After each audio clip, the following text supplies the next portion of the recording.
La faillite est-elle la seule solution à l'endettement?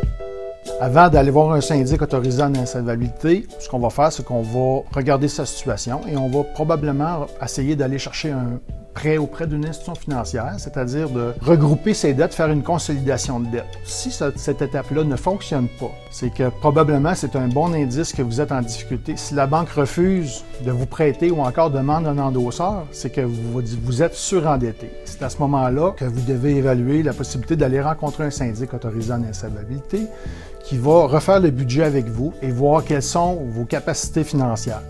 À partir de là, le syndic a deux options. On va regarder deux options avec vous, c'est-à-dire soit de déposer une faillite personnelle ou encore de faire une proposition de consommateur.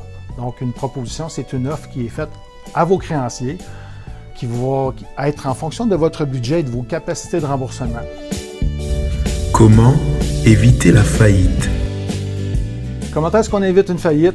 C'est en ayant de bonnes habitudes financières, c'est-à-dire de créer un coussin financier avec de l'épargne, d'être assidu au niveau des remboursements que vous allez assigner à ce coussin-là. Éventuellement, si jamais on a un problème, une perte de revenus momentanée ou à plus long terme, d'être en mesure de faire face à la musique et d'être capable de rembourser ses dettes pour ne pas se retrouver dans une situation où est-ce qu'on est incapable de rembourser ses dettes et là, on devient insolvable.